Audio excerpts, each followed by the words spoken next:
نحمده ونصلي على رسوله الكريم اما بعد فاعوذ بالله من الشيطان الرجيم بسم الله الرحمن الرحيم رب اشرح لي صدري ويسر لي امري واحلل عقدة من لساني يفقهوا قولي۔ جب بھی کوئی نیا مہینہ آتا ہے تو ہم اس کے بارے میں ضرور سوچتے ہیں۔ لوگوں نے مختلف مہینوں کے ساتھ مختلف باتیں وابستہ کر رکھی ہیں۔ کیا آپ جانتے ہیں کہ سفر کے بارے میں ہمارے ہاں عام طور پر کیا کچھ مشہور ہے، کیا باتیں کی جاتی ہیں؟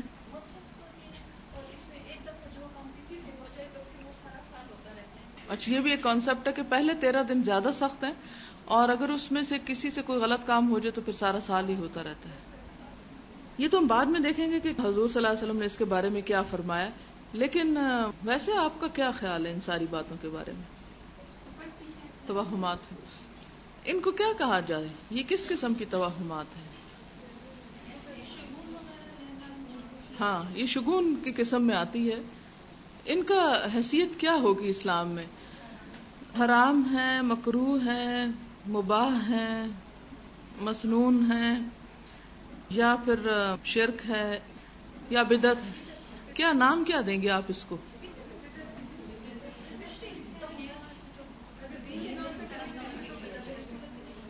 صرف بدعت ہے؟ اچھا، اگر آپ کہتے ہیں شرک ہے تو کیوں شرک کیوں ہے؟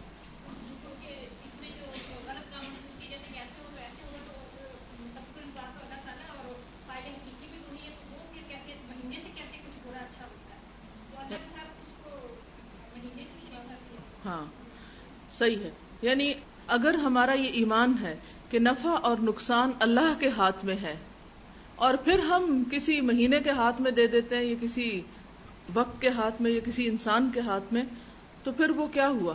اس کو ہم نے شریک کر لیا، تو یہ ایک لحاظ سے شرک بھی بنتا ہے۔ بدعت تو خیر چھوٹا ہی لفظ ہے اس کے لیے۔ اس کے بارے میں چند ایک باتیں آپ سے کرنا چاہوں گی کہ اللہ تعالیٰ زمین اور آسمان، رات اور دن اور ہر چیز کا خالق ہے۔ رات، دن اور ماہ و سال کے مجموعے کا نام زمانہ ہے، اور زمانے کے بارے میں کیا کہا گیا؟ اس کو برا نہ کہو۔ نہ تو بذات خود کوئی مہینہ اور سال برا ہے، اور نہ کوئی دن اور نہ کوئی زمانہ، کوئی منحوس نہیں، بلکہ برائی کرنے والے خود برے ہیں۔ مہینوں کا نام ہر قوم میں اپنی قومی زبان کے لحاظ سے رکھے گئے ہیں۔ عربوں نے اپنے محاوروں میں ان 12 مہینوں کے نام 12 قسم کے رکھے ہیں۔ عربی محاوروں کی وجہ تسمیہ کچھ آپ کے سامنے آتی ہے۔ اس کو آپ ابن کثیر کی اس آیت کے تحت بھی پڑھ سکتے ہیں کہ ان عدت الشہور عند اللہ 12 شہرا فی کتاب اللہ۔ اس کی تفسیر میں ابن کثیر نے اس بات کو بیان کیا ہے، اور سخاوی نے اپنی مشہور کتاب المشہور فی اسماء الایام والشہور، جس کا معنی ہے کہ مشہور ایام اور مہینوں کے ناموں کے بارے میں، ان کی شہرت کیسے ہوئی، اس میں لکھتے ہیں کہ محرم کے مہینے کو محرم اس کی تعظیم کی وجہ سے کہتے ہیں، اور اس نام کی وجہ اس کی حرمت کی تاکید ہے۔ اس لیے عرب جاہلیت کے زمانے میں اس کو بدل دیتے تھے، محرم کی جگہ کوئی اور مہینہ لے آتے تھے، کبیسہ کا مہینہ بڑھا دیتے تھے نا، کبھی حلال کر ڈالتے، کبھی حرام کر ڈالتے۔ اس کی جمع محرمات، محارم اور محاریم ہے۔ سفر کی وجہ تسمیہ یہ ہے کہ اس مہینے میں عموماً ان کے گھر خالی رہتے تھے اور یہ لڑائی بھڑائی اور سفر میں چل دیتے تھے۔ جب مکان خالی ہو جائے تو عرب کہتے ہیں سفر المکان، سواد سے، اور اس کی جمع ہے اسفار، جیسے جمل کی جمع ہے اجمال۔ ربیع الاول کا نام اس وجہ سے ہے کہ اس مہینے میں ان کی اقامت ہو جاتی تھی، یعنی رک جاتے تھے۔ ارتباع کہتے ہیں اقامت کو، اور اس کی جمع ہے ارباع۔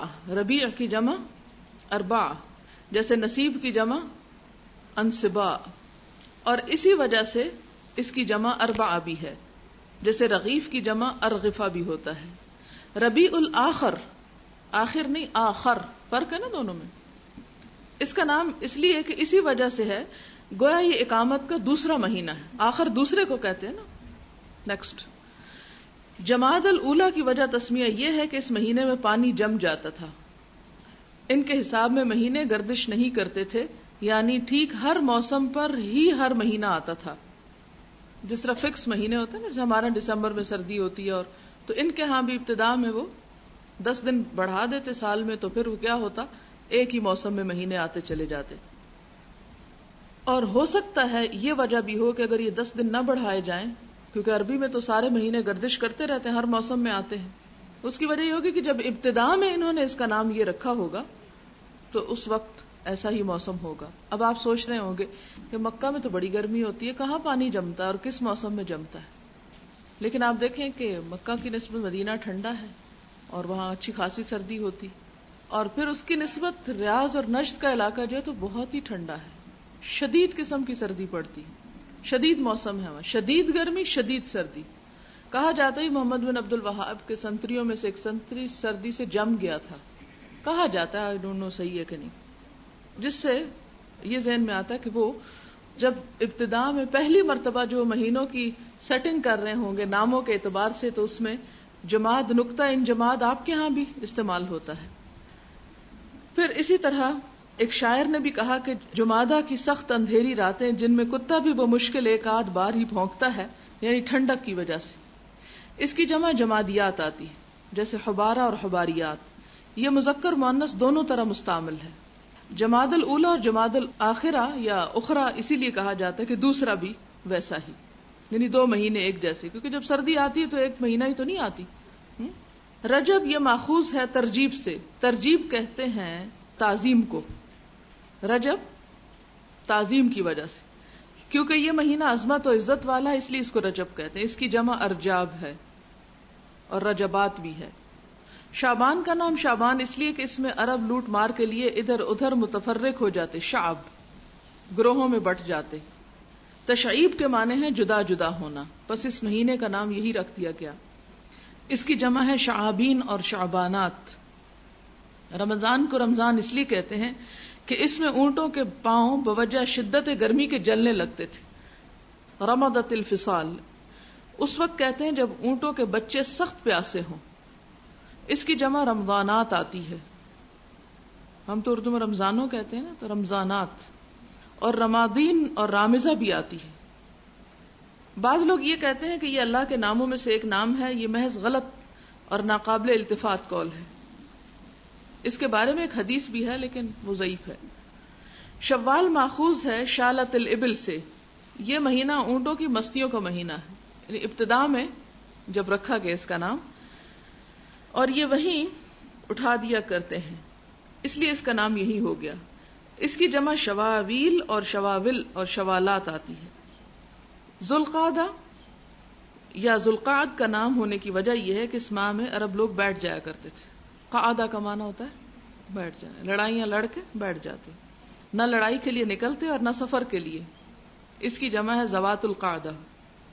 ذوالحج کو ذوالحج اس لیے کہتے ہیں کہ اس ماہ میں حج ہوتا ہے، اس لیے اس کا نام یہ مقرر ہو گیا. اس کی جمع ہے ذوات الحج، زو سے زوا اور حج کو حج ہی، حجات نہیں. تو یہ تھی ان ناموں کی وجہ تسمیہ. اب ہفتے کے دنوں کو لیجیے، اتوار سوموار منگل بدھ، تو عربی میں اس کو کیا کہتے ہیں؟ اتوار کو کہتے ہیں یوم الاحد، اس کی جمع آحاد بھی ہوتی ہے. پیر کے دن کو کہتے ہیں اثنین، احد 1 اور اثنین 2، اور اس کی جمع اثانین آتی ہے. منگل کو ثلاثاء کہتے ہیں، ثلاثاء کیا ہے؟ تیسرا. یہ مذکر بھی بولا جاتا ہے اور مؤنث بھی. اس کی جمع ثلاثاوات اور اثالث آتی ہے. بدھ کے دن کو اربعاء کہتے ہیں، اس کی جمع اربعاوات اور ارابی آتی ہے. جمعرات کو خمیس کہتے ہیں، وہ اربع خمسہ سے خمیس، اس کی جگہ اخمسہ اور اخامس آتی ہے. جمعہ کو جمعہ اس لیے کہتے ہیں کہ اس میں جماعات آتی ہیں، لوگ اکٹھے ہوتے ہیں. ہفتے کو سبت کہتے ہیں، سبت کا معنی ہے قطع کرنا، کاٹنا. چونکہ ہفتے کے دنوں کی گنتی یہاں ختم ہو جاتی ہے، بات کٹ جاتی ہے، لہذا اس کو سبت کہتے ہیں. اور اس کے علاوہ یہ بھی ہے کہ یہود کے لیے سبت خاص طور پر اہم دن تھا، اس میں وہ آرام کیا کرتے تھے، یعنی کام ان کے ختم ہو جاتے تھے. 4 مہینے جو ہیں حرمت والے جن کا قرآن پاک میں ذکر کیا گیا وہ تو ہیں قابل احترام. اس کا یہ مطلب نہیں کہ باقی مہینے جو ہیں ان کا احترام نہیں کرنا چاہیے، ان میں جو چاہے انسان کرے. جاہلیت کے لوگ اپنے اعتقاد کی وجہ سے سفر کے مہینے کو منحوس سمجھتے تھے. یہ اعتقاد کہاں سے آیا؟ اسلام سے نہیں بلکہ جاہلیت سے اور اسے خیر و برکت سے خالی سمجھتے تھے. اس مہینے میں جنگ و جدل کرتے، مکانوں کو خالی کر کے چلے جاتے، آپس میں لوٹ مار کرتے. تو ان کی اس بد عملی کی وجہ سے ان کے خیال کے مطابق یہ مہینہ خیر و برکت سے خالی ہو گیا. ظاہر ہے جہاں جنگ ہو وہاں خیر تو نہیں ہوگی اس میں. لیکن دراصل سفر برا نہیں، نہ منحوس ہے.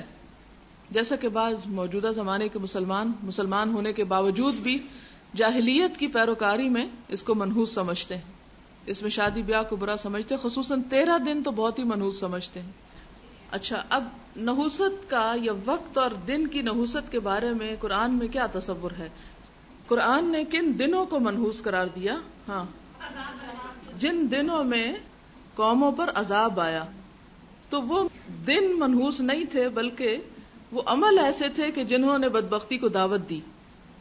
اللہ سبحانہ وتعالیٰ قرآن پاک میں فرماتے ہیں کہ کل انسان الزمناہ طائرہ فی عنقہ ونخرج له یوم القیامۃ کتابا یلقاہ منشورا اقرأ کتابک کفی بنفسک اليوم علیک حسیبا. معنی کیا ہے اس آیت کا؟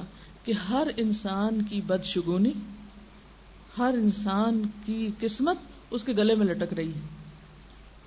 قسمت کا تعلق کسی خاص مہینے سے نہیں، نحوست کا تعلق کسی مہینے سے نہیں، نحوست کا تعلق تمہارے اپنے اعمال سے ہے.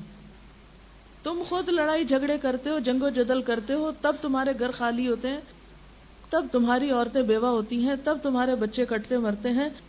تم کہتے ہو یہ مہینہ خرابی کرتا ہے، یہ تو تم خود ہو جو کرنے والے ہو. کل انسان الزمناہ طائرہ فی عنقہ، ہر انسان کی قسمت اس کے اپنے گلے میں لٹک رہی ہے، جو اس کے اعمال کی شکل میں اس کے سامنے آتی ہے. اس میں کسی مہینے کو کوئی دخل حاصل نہیں ہے. بہرحال ان کا اعتقاد کیا تھا کہ یہ مہینہ جو ہے یہ خیر و برکت سے خالی ہے، اس میں کوئی خیر نہیں، اس میں کوئی بھلائی نہیں.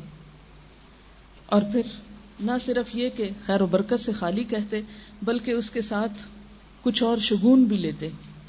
عربوں کے ہاں بہت سے توہمات تھے.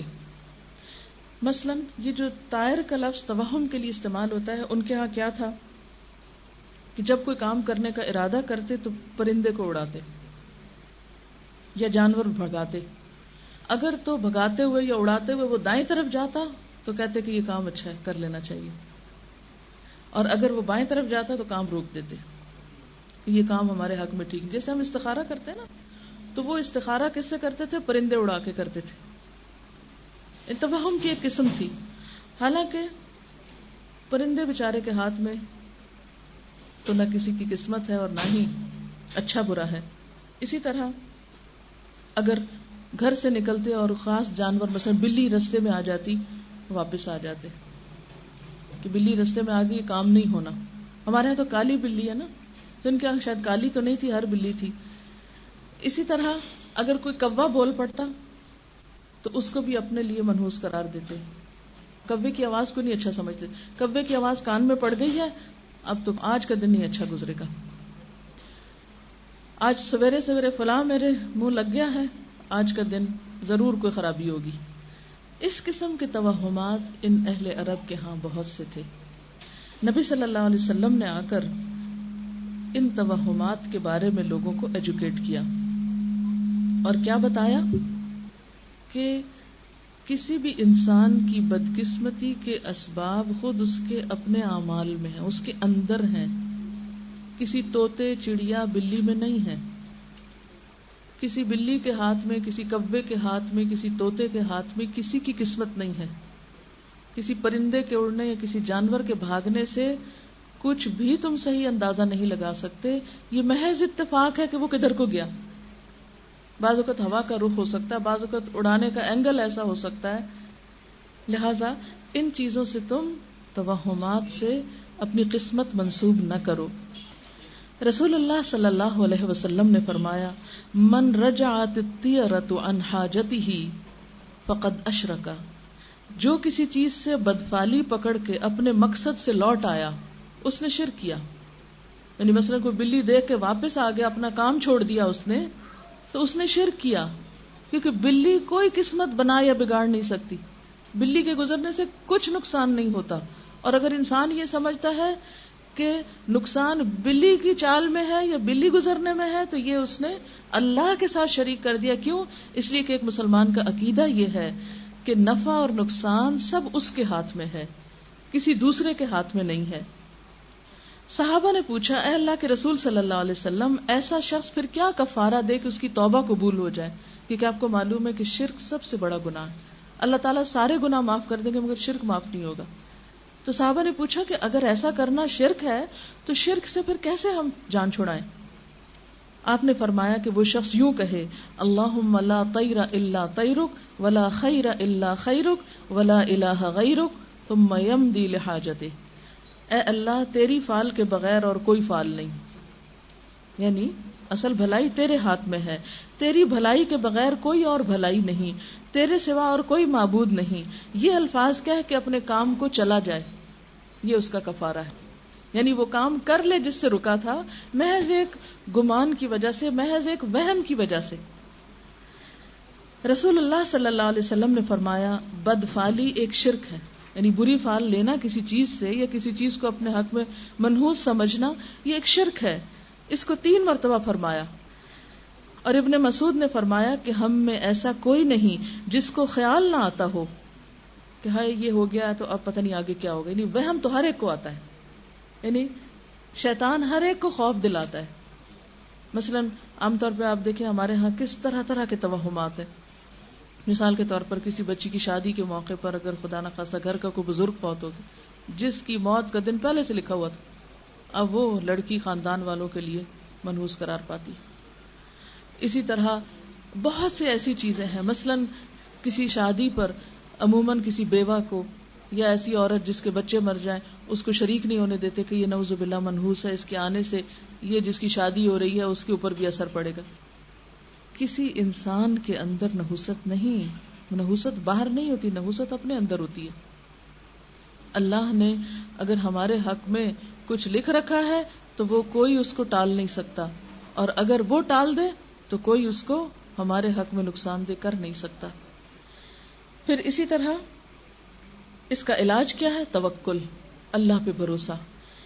ابن مسعود کہتے ہیں کہ خیال تو آتے ہی ہیں، کوئی چیز ٹوٹ جاتی، کچھ ہو جاتا ہے تو انسان فوراً سوچتا ہے کہ فلاں نے کیا، فلاں کی وجہ سے ہوا، فلاں میرے گھر میں آج آیا تھا، اس کا منحوس قدم پڑا تھا تو اس وجہ سے یہ میرا نقصان ہوا. تو یہ صرف وہم ہے، توہم ہے، سپرسٹیشنز میں سے ہے.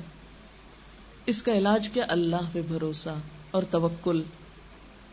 کیونکہ انسان اس طرح کمزور ہو جاتا ہے اپنے روزمرہ کے کاموں میں، لین دین میں، اور بہت سی چیزوں میں رکاوٹیں پڑ جاتی. بہت سے کام اگر انسان ہر روز کسی ایک سبب سے ایک کام روک دے، آج یہ نہیں کرنا کیونکہ آج فلاں بول پڑا، آج یہ نہیں کرنا کیونکہ فلاں گر پڑا، اور تو انسان پھر کام کرے گا کب؟ مثلاً اگر آپ ساری بارات لے کے شادی کے لیے نکل رہے اور آگے سے کالی بلی رستہ کاٹ گئی تو اب کیا شادی روک دیں گے؟ سب جن کو اکٹھا کیا ان کو گھروں میں بھجوا دیں گے اور دلہن وہاں انتظار کرتی بیٹھی رہے گی اگر اس بات کو سچائی سمجھ لیا جائے. اور بلی پتہ نہیں کس شومیہ قسمت سے کہاں سے وہ گزر رہی تھی اپنے کس رزق کی تلاش میں. تو کس نے بتایا؟ کہاں لکھا ہوا ہے؟ کیا دلیل ہے ہمارے پاس؟ کچھ بھی نہیں، صرف لوگوں کی باتیں، صرف لوگوں کے خیالات ہیں کہ ایسا ہو جاتا اور ایسا ہو جاتا ہے. اس کے پیچھے نہ کہیں قرآن میں کچھ فرمایا گیا ہے، نہ نبی صلی اللہ علیہ وسلم کی سنت میں کچھ ہے، اور اپنی زندگی کو ہم نے محض انجانے اور بے حقیقت خوف کی وجہ سے مشکل بنا لیا ہے. اسی لیے اللہ سبحانہ وتعالیٰ قرآن پاک میں فرماتے ہیں، الم تر الی الذین اوتوا الکتاب یؤمنون بالجبت والطاغوت. کیا تم نے دیکھا ہے ان کتاب والوں کو کہ یہ جبت اور طاغوت پہ ایمان لاتے ہیں؟ یہ جبت کیا چیز ہے؟ جبت کہتے ہیں بے اصل، بے حقیقت، بے فائدہ چیز کو. اور اسلام کی زبان میں کہانت، فال لینا، ٹونے ٹوٹ کے، بدشگونی، وہمی باتیں، وہمی خیال، سپرسٹیشنز، ان کو جبت کہتے ہیں. تو اللہ تعالیٰ فرماتے ہیں تم نے دیکھا یہ پیپل آف دا بک، یہ پڑھے لکھے لوگ، یہ کتاب والے جن کے پاس اللہ کی کتاب شریعت موجود ہے، ان کا حال دیکھو کہ یہ جبت پر ایمان لائے ہوئے ہیں، بے حقیقت باتوں کو مانتے ہیں، ان کی عقل کہاں گئی ہے. اور پھر وَيَقُولُونَ لِلَّذِينَ كَفَرُوا هَؤُلَاءِ أَهْدَىٰ مِنَ الَّذِينَ آمَنُوا سَبِيلًا. اور کافروں کے بارے میں کہتے ہیں کہ ایمان والوں سے تو یہی زیادہ سیدھے رستے پر ہیں، فرمایا اولئک الذین لعنہم اللہ، ایسے لوگوں پر اللہ لعنت کرتا ہے، یعنی جو بے حقیقت چیزوں پر ایمان رکھیں وہ اللہ کی رحمت سے محروم ہوتے ہیں. وَمَن يَلْعَنِ اللَّهُ، اور جس پر اللہ لعنت فرما دے، فَلَن تَجِدَ لَهُ نَصِيرًا، تو اس کے لیے تو ہرگز تم کسی کو اپنا مددگار نہیں پاؤ گے. یعنی اگر اللہ کی رحمت سے کوئی دور ہو جائے تو اللہ کے سوا کوئی نہیں کہ پھر اس انسان کی کوئی خیر کر سکے. رسول اللہ صلی اللہ علیہ وسلم نے فرمایا، پرندے کے نام سے، کنکری پھینک کے، لکیر کھینچ کے، پرندہ اڑا کے فال لینا سب جبت میں شامل ہے. یہ سب بے حقیقت باتیں ہیں. یعنی جو فال اور زائچے وغیرہ بناتے ہیں ان کی اسلام میں کوئی حقیقت نہیں. اسی طرح جادو، کہانت، فال گیری، ٹونے ٹوٹکے، یہ سب چیزیں اسلام میں ممنوع ہیں اور انسان کے دین کے لیے نقصان دہ ہیں. سحر یا جادو کے بارے میں فرمایا کہ جس نے جادو کیا اس نے گویا کفر کیا، یعنی ایمان کا دشمن ہے جادو. اور اسی طرح آپ نے کچھ پڑھ کے دھاگے پہ گرہ لگانے کو جادو کی قسم قرار دیا، کیونکہ بعض اوقات کسی کے پاس نہیں جاتے، لوگ خود ہی بیٹھ کے اس قسم کے کام کرتے رہتے ہیں. تو یہ سب چیزیں ناپسندیدہ ہیں. حضرت ابو ہریرہ رضی اللہ تعالی عنہ سے روایت ہے، صحیح بخاری کی یہ روایت ہے، رسول اللہ صلی اللہ علیہ وسلم نے فرمایا، مرض کا لگ جانا یعنی یہ وہم کرنا کہ مجھے فلاں سے لگی ہے، الو سے بدشگونی لینا، بیڈ اومن، اور سفر کے مہینے کو منحوس سمجھنا، یہ سب باتیں بے حقیقت ہیں، ان کی کوئی حقیقت نہیں. حضرت جابر بیان کرتے ہیں کہ میں نے خود رسول اللہ صلی اللہ علیہ وسلم سے سنا کہ مرض لگ جانا یعنی کسی سے اچھوت کا یہ سمجھنا کہ اسی سے لگا ہے، سفر کے مہینے کو منحوس سمجھنا اور بھوت پریت پر یقین کرنا، یہ سب خیالات ہیں، ان کی کوئی حقیقت نہیں.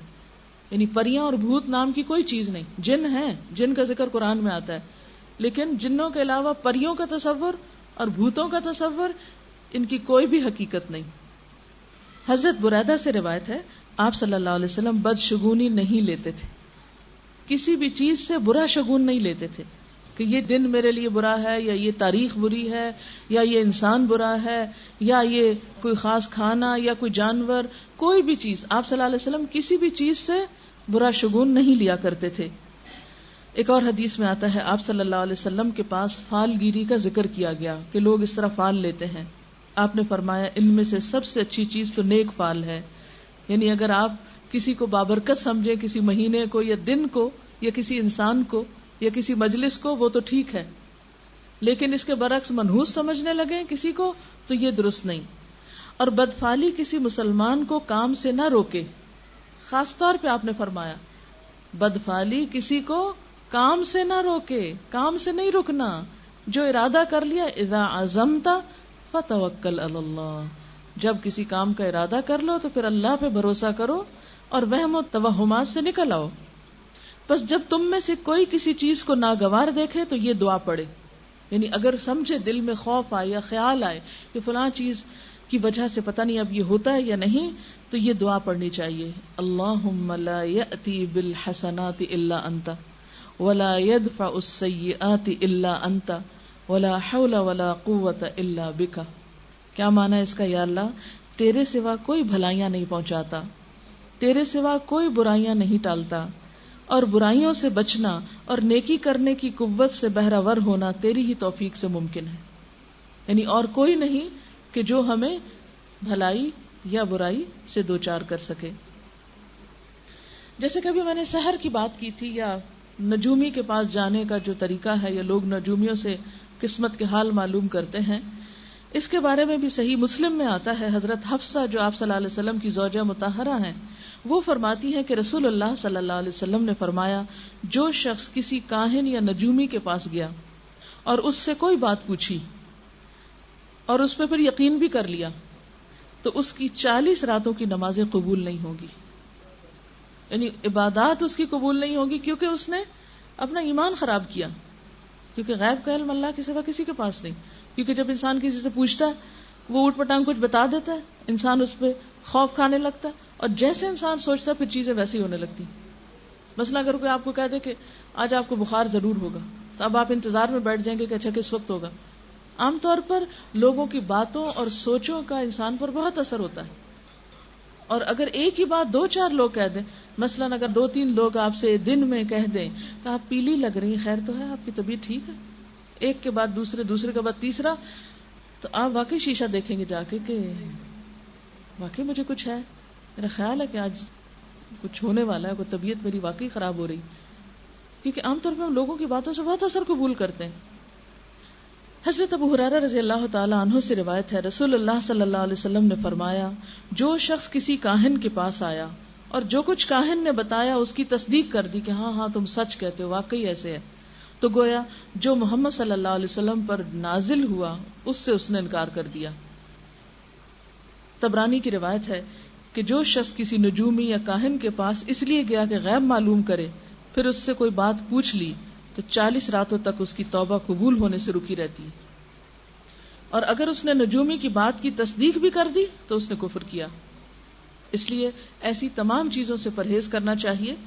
اور ایک بات یاد رکھیے کہ یہاں یہ نہیں کہا گیا کہ وہ باتیں سچ ہوں گی یا جھوٹ ہوں گی، بعض اوقات قیافے اور اندازے درست بھی ہوتے ہیں، بعض اوقات اللہ تعالیٰ آزمائش کی خاطر کسی کو وہ علم دے بھی دیتا ہے. جیسے ہاروت ماروت کو اللہ تعالیٰ نے اتارا تھا بنی اسرائیل کے بیچ میں، اور وہ دونوں فرشتے منع کرتے تھے کہ ہم سے کچھ نہ پوچھو، کفر نہ کرو، مت پوچھو ہم سے، کیونکہ جو وہ بتاتے تھے وہ ہوتا تو تھا، لیکن ساتھ منع کر دیا گیا کہ پوچھنا نہیں. تو بعض لوگوں کو جب یہ منع کیا جاتا کہ ایسا نہ کرو تو وہ کہتے ہیں نہیں، وہ فلاں کافی کے اندر دیکھ کے یہ بتا دیتے ہیں، فلاں بال دیکھ کے بتاتے ہیں، فلاں اس طرح چوری بتاتے ہیں، تو اس لیے کیا حرج ہے، ہم چوری معلوم کرنے جا رہے ہیں. اب یہاں سوال یہ پیدا نہیں ہوتا کہ وہ ہوتا ہے کہ نہیں ہوتا، بہت ممکن ہے کہ وہ ہو بھی، لیکن اس کا ہونا بھی آزمائش ہے، منع کیا گیا ہے. یعنی قرآن پاک میں واضح طور پر اس سے روکا گیا ہے. اور بنی اسرائیل جو اہل کتاب تھے وہ کیا کرتے تھے، ان فرشتوں کے پاس جو انسانی شکل میں جادو سکھاتے تھے بیٹھ کر، کیونکہ جادو بھی بہرحال ایک علم تو ہے، چاہے وہ کفر ہے لیکن علم ہے، اور اس کے اندر تاثیر بھی ایسے ہی ہے جیسے جسمانی بیماریاں ہوتی ہیں تو اسی طرح روحانی بیماریاں، جیسے مثلا کسی کو آپ گالی دیں تو اس کے اوپر برا اثر پڑتا ہے، تو اسی طرح کچھ کلام ایسے ہوتے ہیں کہ وہ انسان کے اوپر اثر انداز ہوتے ہیں، لیکن ہمیں اس سے روکا گیا. اور مثلا آپ دیکھیں کہ چھری کا استعمال اچھا بھی اور برا بھی ہے. چھری سے آپ کسی انسان کو بھی ذبح کر سکتے، چھری سے بکرا بھی ذبح ہوتا ہے. اگر چھری نہ ہو تو بہت سے کام رک جائیں ہمارے، لیکن چھری کا ہونے کا یہ مطلب تو نہیں کہ اس سے نعوذ باللہ ہم انسانوں کے گلے کاٹیں، اس کی تو ہمیں اجازت نہیں. تو اسی طرح کلام تو ہوتے ہیں لیکن ہمیں اس کی اجازت نہیں کہ ہم ان کو مس یوز کریں. بہت سے لوگ نعوذ باللہ قرآن پاک الٹا لکھ لکھ کے تو جادو کر رہے ہوتے ہیں تاکہ ان کے اوپر الٹا اثر ہو. ایسی چیزیں تو اپنی جگہ ہیں، لیکن ہمیں ان چیزوں کے پاس پھٹکنے سے منع کیا گیا. بعض لوگ کہتے ہیں نا، آ کے بڑی حجت دلیل سے ہم فلاں کے پاس گئے، اس نے تو حرف بحرف سچ بتا دیا جو کچھ ہمارے پاس گزرا.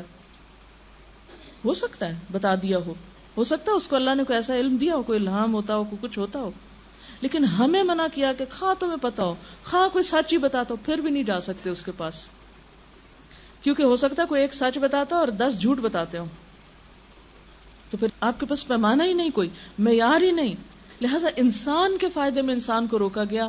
نہ جادو کے پاس پٹکو، نہ نجومیوں سے ہاتھ دکھاؤ، نہ ہی کسی اور قیافہ شناسوں کے پاس جاؤ، نہ بدفالی، نہ پرندے اڑا کے، نہ ہی کسی آواز، کسی مہینے، کسی تاریخ اور کسی دن اور کسی ہیرے کو اور کسی خاص رنگ کو اپنے لیے منحوس یا قسمت کا سبب سمجھو. کیونکہ بعض لوگ کہتے ہیں ہم کالا رنگ نہیں پہنتے کیونکہ ہمیں سوٹ نہیں کرتا. بھئی کیوں نہیں سوٹ کرتا؟ اب کالے رنگ کے تو بال بھی ہمارے سر پہ اور بھویں بھی ہیں اور آنکھوں پہ بھی بال لگے ہوئے، تو پھر سب اٹھوا دو. اگر کالا رنگ ہی آپ کو سوٹ نہیں کرتا تو یہ سب کچھ اتروا دو، پھر جو بھی کالا نشان ہے منہ پہ یا جسم پہ. اسی طرح بعض لوگ سفید رنگ نہیں پہنتے کہ نہیں ہم شادی پہ نہیں سفید پہن سکتے، فلاں دن نہیں پہن سکتے. یہ سب چیزیں ہم نے خود گھڑ لی. نہ رنگوں سے قسمت کا تعلق ہے کوئی، نہ دنوں سے، نہ وقت سے، نہ انسانوں سے، نہ جانوروں سے، نہ مہینوں سے، نہ سالوں سے، نہ دن سے، نہ رات سے، کسی چیز سے نہیں. ساری کی ساری بھلائی صرف اللہ کے ہاتھ میں، اور یہ ہماری ایمان کا حصہ ہے. اور اگر ہم یہ سمجھتے ہیں کہ نہیں کچھ بھلائی کسی اور کے ہاتھ میں، یا شر کا بھی سارا اختیار اس کے ہاتھ میں ہے، من شر ما خلق آتا ہے نا، جو شر اس نے پیدا کیا اور اسی کے اختیار میں، جس کو جتنا چاہے کچھ لگا دے، یہ اسی کی طرف سے ہوتا ہے. ورنہ تو آپ دیکھیں ہم کہتے ہیں فلاں سے مجھے بیماری لگی، اس سے اس کو لگی، ٹھیک ہے وہ اچھوت کی بیماریاں ہیں، منع کیا گیا ہے کہ آپ بیمار کے پاس گھس کے مت بیٹھیں، لیکن یہ کہنا کہ فلاں نے مجھے بیمار کیا، یہ لفظ غلط ہے. اس سے آپ دیکھیں نا دوسرے غمگین بھی تو ہوتے ہیں نا. لوگ پھر اپنے آپ کو ایک آؤٹ کاسٹ سمجھتے ہیں. اب فلاں کو کہاں سے لگی؟ آپ کرتے جاؤ اس کو، اس سے تو پہلے کو کدھر سے لگی تھی؟ اس کو تو کہیں سے لگی تھی نا، وہ اللہ کے اذن سے لگی تھی. تو اگر 10 لوگوں کو لگی اور 10 بچ گئے تو یہ 10 کو جس نے لگے وہ اللہ ہی کی اذن سے ہوئی، اور 10 جو بچ گئے یہ اللہ کے اذن سے بچے. یعنی اس کا یہ مطلب نہیں ہمیں یہ کہا گیا کہ تم اچھوت کی بیماریوں کو سمجھو کہ تو وہ بیماری جو ہے وہ لگ بھی سکتی اور نہیں بھی لگ سکتی، لیکن ہم اس کا ذمہ دار کسی انسان کو نہیں قرار دیں گے. کوئی بھی تکلیف آئے، خیر آئے، شر آئے، انسان کو کیا سمجھے؟ اللہ کے اذن سے ہوا، اس کے حکم سے ہوا، اس کے فیصلے سے ہوا، ہر چیز اس کے ہاتھ میں ہے. اور اگر کوئی بھی تکلیف یا حادثہ زندگی میں آتا ہے تو انسان کو میچور کرنے کے لیے آتا ہے، انسان کے درجے بڑھانے کے لیے آتا ہے. سب سے زیادہ تکلیفیں پیغمبروں پر آئی ہیں، اور پھر جو اللہ کے پیارے ہوتے ہیں. اللہ کو جس پہ پیار آتا ہے اس کو کسی آزمائش میں ڈال دیتا ہے، آزما کے دیکھتا ہے. کیونکہ جیسے ایک کچی مٹی کا برتن ہوتا ہے نا اور ایک پکی مٹی کا ہوتا ہے، تو پکی مٹی کا بننے کے لیے اس کو تپنا پڑتا ہے، آگ میں رکھنا پڑتا ہے. کبھی آپ نے بھٹا دیکھا ہوگا جہاں اینٹیں پکتی ہیں، یہاں کراچی میں تو اتنا رواج نہیں، پنجاب کی طرف جو لال اینٹیں ہوتی ہیں وہ بھٹوں میں پکتی ہیں، مہینوں وہ آگ جلا جلا کے تو وہ اس کو ان اینٹوں کو پکا کرتے ہیں. اور اگر وہ اینٹیں پکا کیے بغیر کچی مٹی کی اٹھا کے لگائیں تو ایک ہی بارش کافی ہے سارا مکان گرانے کا. تو بالکل اسی طرح یہ زندگی اللہ نے امتحان کے لیے بنائی. اس میں انسانوں پہ تکلیفیں بھی آتی ہیں، خوشیاں بھی آتی ہیں، آرام بھی ہے، راحت بھی. جس طرح دن اور رات 2 کنٹراسٹ چیزیں نا، بالکل انسان کی زندگی میں خوشیاں اور غم 2 کنٹراسٹ چیزیں. کبھی صحت ہے، کبھی بیماری ہے، کبھی اچھا حال ہے، کبھی برا، کبھی دل خوش ہے بغیر کسی وجہ کے، ہنسی نہیں رک رہی، بے وجہ ہنسنا شروع کیے تو ہنستے چلے، اور کبھی دل اداس ہے بغیر کسی وجہ کے. کیونکہ قرآن میں آتا ہے ہوا اضحک و ابکا، اس نے ہنسایا اور اس نے رلایا. خوشی، غم، صحت، بیماری، مال و دولت، فقر، غریبی، یہ سب اس کے اذن سے ہوتا ہے. وہ جس کو چاہے نوازتا ہے، جس کو چاہے روک دیتا ہے.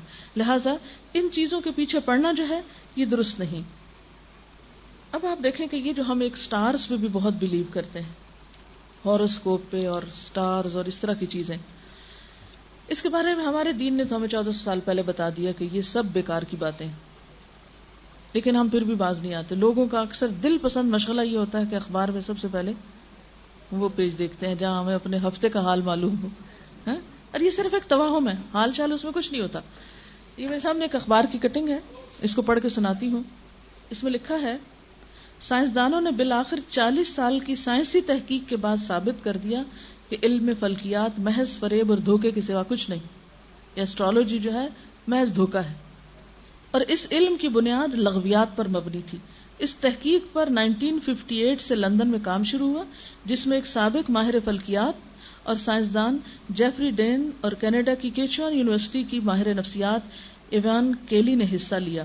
یہ تحقیقی رپورٹ ایک جریدے میں شائع ہوئی. ماہرین نے اپنے کام کے لیے 2000 نوزائیدہ بچوں کو منتخب کیا جن کی تاریخ پیدائش میں چند لمحوں یا منٹوں کا فرق تھا. ہم کہتے ہیں نا وہ فلاں ستارہ فلاں برج میں داخل ہو گیا اور فلاں وقت میں فلاں ایسا تھا تو اس کا اثر ہوا انسان پہ. کہتے ہیں کہ آسٹرالوجی جس کا دعویٰ ہے کہ پیدائش کا وقت ہر شخص کی زندگی پہ اثر انداز ہوتا ہے، ان کے رویوں، طرز معاشرت، ذہنی اور معاشی صلاحیتوں کا دار و مدار پیدائش کے وقت پر ہے. چاند اور سورج کے اثرات کے زیر اثر ہوتا ہے. لیکن جب ان بچوں کی پرورش کی گئی تو معلوم ہوا کہ ہر بچے کی ذہنی صلاحیت، رویے، جنسی صلاحیت، حساس پن اور کردار ایک دوسرے سے بالکل مختلف تھا. سائنسدان ان بچوں کے درمیان کوئی مماثلت تلاش کرنے میں ناکام ہوئے. تحقیقی ٹیم کے سربراہ جیفری ڈین نے اس صورتحال پہ تبصرہ کرتے ہوئے کہا کہ تحقیق سے ثابت شدہ نتائج علم فلکیات کی کھلی طور پہ نفی کرتے ہیں. یعنی 40 سال کی ریسرچ نے یہ ثابت کیا کہ یہ جو ستاروں کی موومنٹ سے انسانی قسمت پر کچھ بھی اثر نہیں ہوتا، جبکہ ہمیں ہمارے دین نے 1400 سال پہلے بتا دیا کہ یہ، وہ کہتے ہیں نا کہ بڑا مشہور شعر ہے جس میں آتا ہے کہ یہ جو چاند ستارے ہیں انہیں کیا میری قسمت کا حال معلوم، یہ تو بےچارے خود ہیں بیکاری، پتہ نہیں کہاں کہاں پھرتے، نہیں خود گردش میں، ان کا تو اپنا حال ہی ہے کہ یہ خود گردش میں، میری قسمت کو گردش سے کہاں نکالیں گے. یہ میری گردش زمانہ کو کہاں سے یہ درست کریں گے، یہ تو خود بھی اس مصیبت کا شکار ہیں۔ اسی طرح یہ سمجھنا کہ فلاں ستارے کی وجہ سے بارش ہوئی یا فلاں اس کی، یعنی یہ کہنا کہ ہاں ہواؤں کا رخ یہ تھا تو بارش آئی، یہ تو ایک سائنٹیفک فیکٹ ہے۔ اللہ تعالیٰ قرآن پاک میں فرماتے ہیں کہ ہوائیں بادل اٹھاتی ہیں اور پھر خاص زمین پہ اللہ کے اذن سے جا کے برساتی ہیں۔ لیکن اگر یہ سمجھا جائے کہ فلاں ستارہ طلوع ہوا یا اس کی وجہ سے یہ بارش ہوئی، تو حضرت زید بن خالد سے روایت ہے کہ آپ نے ہمیں حدیبیہ میں صبح کی نماز پڑھائی، اور یہ واقعہ بارش کے بعد کا ہے جو رات کو ہوئی تھی۔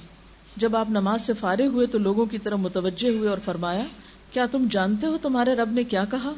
صحابہ نے عرض کیا، اللہ اور اس کا رسول بہتر جانتے ہیں۔ آپ نے فرمایا، اللہ تعالیٰ فرماتے ہیں، میرے بندوں نے اس حال میں صبح کی کہ کچھ مجھ پر ایمان لانے والے تھے اور کچھ میرے ساتھ کفر کرنے والے۔ جس نے یہ کہا کہ اللہ کے فضل اور اس کی رحمت سے ہم پہ بارش ہوئی، پس وہ مجھ پہ ایمان لانے والا ہے، اور جس نے کہا فلاں فلاں ستارے کی وجہ سے بارش ہوئی، پس وہ میرے ساتھ کفر کرنے والا ہے اور ستاروں پہ ایمان لانے والا ہے۔ لہذا بارشوں کا آنا یا نہ آنا یہ کسی ستارے کی وجہ سے نہیں ہوتا۔ ہاں یہ ضرور پتہ چلتا ہے کہ انسانوں کی جب بدعمالیاں بہت بڑھ جاتی ہیں تو پھر اللہ تعالیٰ ناراض ہوتے ہیں اور بارشوں میں کمی ہوتی ہے، اس سے قحط سالی آتی ہے۔ اور اگر زمین پر پرند چرند نہ ہو تو اللہ تعالیٰ انسانوں کے گناہوں کی وجہ سے ایک گھونٹ پانی نہ اتارے، لیکن یہ اس کی رحمت ہے۔ اسی لیے کہتے ہیں نا، بارش اس کی رحمت ہے، رحمت سے آتی ہے۔ اگر ہمارے گناہوں پہ نعوذ باللہ پکڑنے لگے تو ہم بہت سی خیر سے محروم ہو جائیں۔ اب بات یہ ہے کہ اتنی کلیئر باتیں ہونے کے باوجود بھی آج ہم مسلمانوں کے اندر یہ توہم موجود ہے کہ ماہ سفر میں ہزاروں بلائیں اترتی۔ آپ نے بھی یہ بات سنی ہوئی ہوگی، اسی لیے لوگ اس مہینے میں شادی بیاہ نہیں کرتے، اسی طرح کوئی خوشی کی تقریب نہیں کرتے، اور کہتے ہیں کہ اگر سفر میں شادی ہوئی تو صفر ہو جائے گی، یعنی کامیاب نہیں ہو سکتی، اس لیے سفر کے مہینے کا انتظار کرتے ہیں کہ ختم ہو جائے اور اس کے بعد پھر ربیع الاول میں پروگرام کریں۔ اور اس مہینے کی خاص طور پر 13 تاریخ کو بہت منحوس سمجھا جاتا ہے۔ اب آپ دیکھیں کہ 13 کا عدد انگریزوں میں بھی بڑا ناپسندیدہ عدد ہے، یا بیڈ اومن لیتے ہیں اس سے۔ کینیڈا میں ایک جگہ پر مجھے جانے کا اتفاق ہوا تو کافی اونچی بلڈنگ تھی، اندر جب داخل ہوئے تو لفٹ میں جب گئے تو شاید 20th فلور یا کس پہ جانا تھا، تو وہاں کسی خاتون نے میری توجہ دلائی، کہتے آپ دیکھیں ذرا اس میں 13 کا عدد نہیں ہے، کیونکہ یہاں یہ توہم پڑھے لکھے لوگوں میں، اب آپ دیکھیں کہ باقی تو ان پڑھ ہیں، وہاں پڑھے لکھے لوگوں میں یہ توہم موجود ہے کہ 13ویں منزل پہ رہنا اور 13 نمبر کمرے میں رہنا اور 13 نمبر فلیٹ میں رہنا یہ منحوس ہے۔ حالانکہ 13 کا عدد کیا ہے، اس میں کیسے نحوست گھس گئی؟ لیکن خیال ہے، اس خیال نے ہمارے اوپر اتنا اثر کیا کہ ہم خوف کا شکار ہو گئے، اور پڑھے لکھے ہونے کے باوجود پوری ایک فلور جو ہے اس کا نمبر ہی اڑا دیا اور اس کو غائب کر کے اگلے پہ چلے گئے۔ تو بہرحال ہم مسلمانوں کے اندر بھی ایسی چیزیں موجود ہیں، اور سفر کے خاص طور پہ پہلے 13 دنوں کو 13 تیزہ کہا جاتا ہے کہ اس میں حالات بہت تیز ہوتے ہیں، اور پھر بعض اوقات گھنگنیاں ابال ابال کے کھاتے ہیں اور یہ سمجھتے ہیں کہ ان چنوں کا یا گندم کا ابال کے کھانا جو ہے وہ نحوست دور کرتا ہے، حالانکہ اس سے کیا ہوگا مجھے سمجھ نہیں آتی۔ کیا سال کے باقی دنوں میں چنے چاٹ نہیں کھاتے؟ اس کو کون سی نحوست ہوتی ہے؟ اگر خاص طور پر ان دنوں میں، اور اگر کسی کا ویسے اسٹمک اپسیٹ ہو تو وہ کیسے کھائے گا، اس کی نحوست تو پہلے سے آ چکی ہے۔ اچھا، دوسری انتہا یہ ہے کہ وہ آخری بدھ کو اچھا سمجھتے ہیں، اور اس میں کیا کہتے ہیں کہ بعض مزدور لوگ کام نہیں کرتے، چھٹی مناتے ہیں، اور مٹھائیاں بٹتی ہیں بعض اوقات جہاں بلڈنگز وغیرہ بن رہی ہوتی ہیں، اور اس دن کو بڑا ثواب کا کام سمجھتے ہیں۔ اور کیا سمجھتے ہیں کہ اس آخری بدھ کو نبی صلی اللہ علیہ وسلم صحت یاب ہوئے تھے، اور آپ صلی اللہ علیہ وسلم سیر و تفریح کے لیے مدینہ سے باہر گئے تھے، تو اس لیے بعض لوگ باقاعدہ پکنک مناتے ہیں اس بدھ کو، اور عید کی طرح خوشی مناتے ہیں اور سیر و تفریح کے لیے جاتے ہیں، اور خصوصاً عورتیں باقاعدہ اس دن بننے سنورنے کا بھی اہتمام کرتی ہیں۔ اس میں پہلی بات تو یہ کہ تاریخی اعتبار سے یہ بات ہی غلط ہے، بلکہ اس دن آپ صلی اللہ علیہ وسلم کی بیماری شروع ہوئی تھی جس میں آپ کی پھر وفات ہوئی۔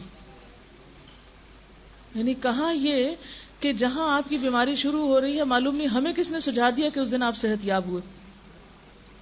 کسی بھی ایک صحیح تاریخی روایت میں ایسی کوئی چیز نہیں پائی جاتی کہ اس دن آپ صحت یاب ہوئے تھے۔ اچھا، بعض لوگ اس دن چوری بھی دیتے ہیں، چوری بناتے ہیں یا کچھ، اور کیا کہتے ہیں کہ اس دن نبی صلی اللہ علیہ وسلم صحت یاب ہوئے تھے تو آپ نے چوری کھائی تھی.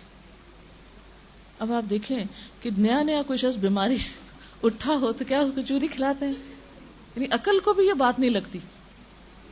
یعنی آہستہ آہستہ انسان واپس لوٹتا ہے اور انسان کھانے کی طرف آتا ہے. اور آپ کو معلوم ہونا چاہیے کہ نبی صلی اللہ علیہ وسلم نے اپنی زندگی میں کبھی بھی چپاتی نام کی چیز نہیں کھائی، جس کو ہم چپاتی بولتے ہیں، یا میدے کی روٹی کبھی نہیں کھائی. چوری تو کہاں کھائیں گے آپ؟ آپ ہمیشہ انچنے آٹے کی، موٹے آٹے کی روٹی کھاتے تھے، جس کو آج ہم نے پھر سمجھ لیا کہ ہاں صحت کے لیے وہی اچھا ہے. براؤن بریڈ اسی لیے بہت عام ہو رہی ہے بنسبت چپاتی کے. بہرحال بعض لوگ جو ہیں ان دنوں میں مٹی کے برتن توڑ دیتے ہیں گھر میں، اور وہ کہتے ہیں کہ اس طرح ساری بلائیں جو ہیں وہ ٹل جائیں گی. پھر اسی طرح کچھ لوگ اس مہینے میں آنے والے سال کے لیے 365 آٹے کی گولیاں بنا کے ہر گولی پہ قرآن کا کوئی خاص حصہ پڑھتے ہیں اور پھر مچھلیوں کو کھلاتے ہیں جا کے، اور یہ کہتے ہیں کہ اس سے بھی بلائیں ٹلتی ہیں. جی یا ایھا المزمل ہر گولی پہ پڑھتے ہیں. تو اگر کسی شہر میں تالاب ہی نہ ہو اور سمندر اس کے کنارے نہ لگتا ہو، وہ کہاں مچھلیاں لائے گا اور ان کو کھلائے گا؟ اور اگر 2-4 مچھلیاں اور ان کو 365 گولیاں ہر ایک نے لا کے ڈالی ایک تالاب میں، تو میرا خیال ہے تالاب آٹے سے بھر جائے گا. بھر گیا؟ لا حول ولا قوت الا باللہ. مچھلیوں کو الٹا مارنے والی دنیا بھر میں انوائرنمنٹ کے بارے میں لوگ اتنے کانشیس ہیں، اور اگر وہ یہ دیکھیں کہ مسلمان جانوروں کو اس طرح آٹا کھلا کھلا کے مار رہے ہیں اور تالاب کو آٹے سے بھر رہے ہیں، تو کیا سوچیں گے ہمارے بارے میں؟ یعنی کس قدر ناسمجھی کی باتیں ہیں نا. تو بات یہ ہے کہ آپ صلی اللہ علیہ وسلم نے خاص طور پر سفر کا نام لے کے فرمایا کہ لا عدوى ولا طیرہ ولا ہم ولا سفر. کوئی سفر منحوس نہیں، سفر میں کچھ بھی نہیں ہے، کوئی ایسی خاص عبادت نہیں ہے، کوئی نحوست نہیں ہے، کوئی اور اس قسم کی توہمات کرنے کی ضرورت نہیں ہے. جو حدیث میں آپ کو سنا رہی ہوں یہ باقاعدہ اوتھینٹک بخاری مسلم کی حدیثیں ہیں کہ جس میں آپ صلی اللہ علیہ وسلم نے اپنے لوگوں کو توہم سے نکالا تھا، اور ہم نے پھر باتیں گڑ گڑا کے دوبارہ اپنے آپ کو اسی چکر میں ڈال دیا. پہلی بات تو یہ کہ اس مہینے میں نبی صلی اللہ علیہ وسلم سے کسی خاص عبادت کی بھی کوئی تاکید نہیں ہے، صرف یہ کہ آپ کا معمول تھا کہ ہر مہینے کے جو ایام 20 ہوتے تھے اس میں روزے رکھتے تھے، اور وہ سفر میں بھی اور ربیع الاول اور ہر مہینے میں. ایام 20 کیا ہے؟ چاند کی 13، 14 اور 15 تاریخ جب فل مون ہوتا ہے.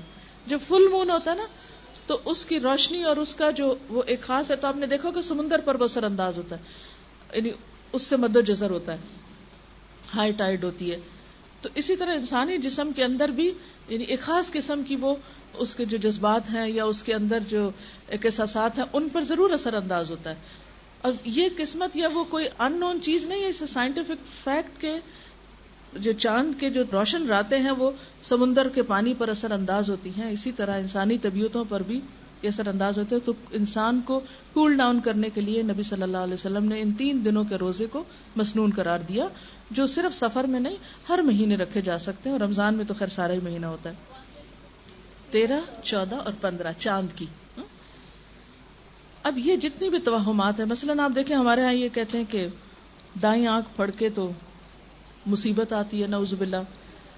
ہتھیلی میں خارش ہو تو پیسے ملتے ہیں، رات کو جھاڑو دیں تو رزق چلا جاتا ہے، منڈیر پہ کوا بولے تو مہمان آ جاتا ہے، جوتے پہ جوتا ہے سفر ہوتا ہے، اور 1001 مثالیں آپ ڈھونڈ سکتے ہیں کہ جو توہمات ہمارے ہاں پائے جاتے ہیں، اور اس سے خود بخود نتیجے نکال لیتے. اگر کوئی پوچھے یہ جو تم کہہ رہے ہو کہ ہاتھ پہ ہتھیلی پہ خارش سے ایسا ہوتا ہے پیسہ ملتا ہے، تو کیا غریبوں کے ہاتھ پہ کبھی خارش نہیں ہوئی ہوگی؟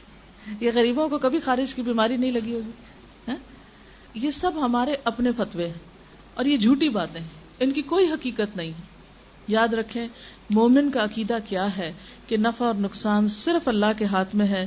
سورۃ التوبہ آیت نمبر 51 میں اللہ تعالیٰ فرماتے ہیں قُلْ لَن يُصِيبَنَا إِلَّا مَا كَتَبَ اللَّهُ لَنَا هُوَ مَوْلَانَا وَعَلَى اللَّهِ فَلْيَتَوَكَّلِ الْمُؤْمِنُونَ. آپ کہہ دیجئے ہمیں ہرگز کوئی برائی یا بھلائی نہیں پہنچتی مگر وہ جو اللہ نے ہمارے لیے لکھ دی. اللہ ہی ہمارا مولا ہے اور اہل ایمان کو اسی پہ بھروسہ کرنا چاہیے. پھر اسی طرح نبی صلی اللہ علیہ وسلم ایک مرتبہ حضرت معاذ کا ہاتھ پکڑ کے فرماتے ہیں یا معاذ واللہ انی احبک، اے معاذ اللہ کی قسم میں تم سے محبت کرتا ہوں. دیکھو میں تمہیں چند کلمات سکھاؤں گا، ہر نماز کے بعد ان کو پڑھنا نہ بھولنا. اور وہ رب اعنی علی ذکرک و شکرک و حسن عبادتک، اللہ میری مدد فرما اپنے ذکر پر، اپنے شکر پر اور خوبصورت عبادت پر. اسی طرح آپ صلی اللہ علیہ وسلم نے ایک اور دعا سکھائی، ہر نماز کے بعد یہ پڑھی جاتی، اللہم لا مانع لما اعطیت ولا معطی لما منعت ولا ينفع ذا الجد منک الجد. اے اللہ نہیں کوئی روک سکتا جو آپ عطا کر دیں، یعنی تو جو دے تو کوئی بھی اس میں رکاوٹ نہیں ڈال سکتا، اور کوئی دے نہیں سکتا جو آپ روک دیں. اگر اللہ کا اذن نہ ہو تو ساری دنیا کے لوگ مل کر بھی فائدہ نہیں دے سکتے. جیسا کہ ایک اور حدیث میں آتا ہے کہ آپ صلی اللہ علیہ وسلم نے فرمایا کہ تم یقین رکھو کہ اگر سارے لوگ مل جائیں اور تمہیں کچھ فائدہ دینا چاہے تو جب تک اللہ کا اذن ہو نہیں دے سکتے، اور سارے مل کے کوئی نقصان دینا چاہے تو نہیں دے سکتے جب تک اللہ کا اذن نہ ہو. اور نہیں فائدہ دے سکتی کسی دولت مند کو آپ کے عذاب کے مقابلے میں دولت، یعنی قیامت کے دن انسان کی دولت اس کو عذاب سے نہیں بچا سکے گی.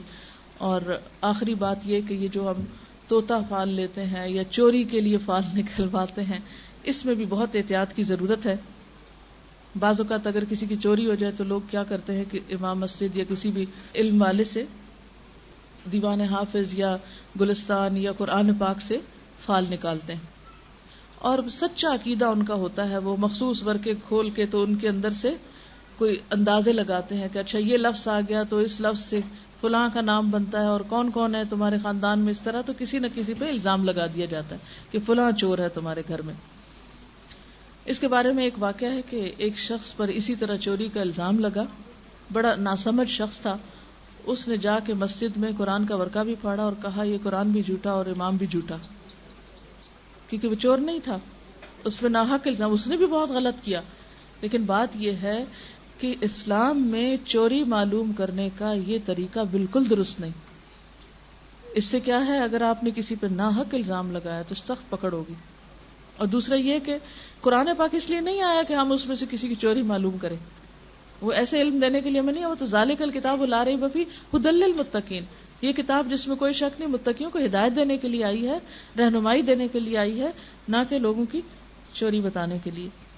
اور جہاں تک اس بات کا تعلق ہے نا کہ یہ جو انسان کو ڈر ہوتا ہے کہ کوئی مصیبت نہ آ جائے یا کوئی تکلیف نہ آ جائے، تو اس سے بچنے کے لیے حفاظت کی دعائیں موجود ہیں جو صرف سفر کے مہینے میں نہیں، سارا سال پڑھنی چاہیے. صبح و شام کی دعائیں جو ہیں، مسنون اذکار جو ہیں، جس میں اگر باقی دعائیں نہ بھی آتی ہوں تو آیت الکرسی چاروں کل صبح شام پڑھ کے اپنے پر بچوں پہ دم کر دیں، انشاءاللہ بہت سی حفاظت کے لیے کافی. اسی طرح سورۃ البقرہ کی آخری آیتیں آمن الرسول سے آپ صلی اللہ علیہ وسلم نے فرمایا جو شخص شام کے وقت ان کو پڑھ لیتا ہے وہ رات بھر کے لیے اس کو کافی ہو جاتی، کوئی بلا ولا نہیں اترے گی، کوئی مصیبت.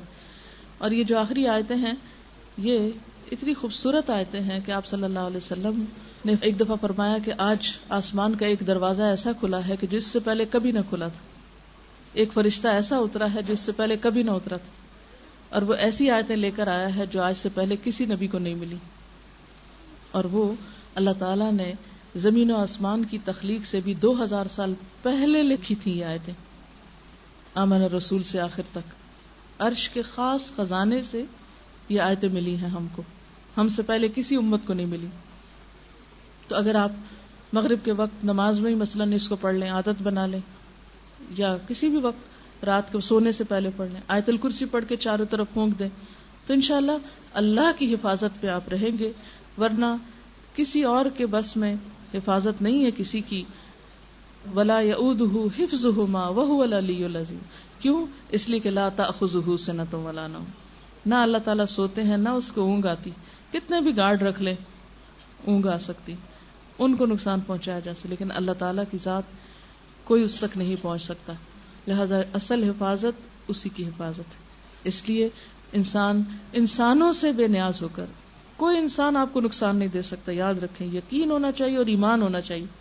اس سے انسان کے اندر اتنا توکل اور اتنی بے خوفی اور اتنا اطمینان آتا ہے کہ کوئی مجھے نقصان نہیں دے سکتا جب تک اللہ نہ چاہے، اور میں اپنے آپ کو اللہ کی حفاظت میں دیتی ہوں. اور اسی طرح آپ کا مال، جان، عزت، ہر چیز اس کے ہاتھ میں.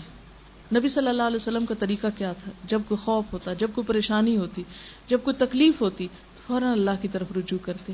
ہمیشہ نماز کے ساتھ مدد مانگتے، جس طرح خود اللہ تعالیٰ نے قرآن پاک میں فرمایا وَاسْتَعِينُوا بِالصَّبْرِ وَالصَّلَاةِ، صبر اور نماز کے ساتھ مدد مانگو. تو جو طریقہ قرآن میں بتایا گیا، جو نبی صلی اللہ علیہ وسلم کی سنت ہے، اس کو چھوڑ کر مچھلیوں کو آٹے کی گولیاں کھلانے سے کوئی حفاظت نہیں ہوگی اور کوئی بلائیں نہیں ٹلیں گی، اور نہ چنے کی گونگنیاں کھانے سے کوئی مصیبت ٹل سکتی ہے. یہ سب خرافات ہیں، خود ساختہ چیزیں ہیں، دین ایمان کو نقصان دینے والی ہیں. لہٰذا جو اصل ہے اس کی طرف لوٹیں، اور جو توہمات ہیں ان سے خود کو نکالیں، کیونکہ ان کا سب سے بڑا نقصان یہ ہے کہ انسان کام سے رک جاتا ہے، انسان کے ارادے متزلزل ہو جاتے ہیں، انسان کے اندر سے ڈٹرمنیشن ختم ہو جاتی ہے، یقین اور ول پاور کم ہو جاتی. تو اس لیے ان چیزوں سے بچنا بے حد ضروری.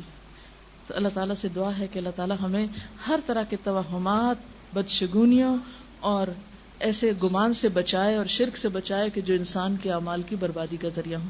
وآخر دعوانا ان الحمد للہ رب العالمین. سبحانک اللہم وبحمدک نشہد ان لا الہ الا انت نستغفرک ونتوب الیک. والسلام علیکم ورحمۃ اللہ وبرکاتہ.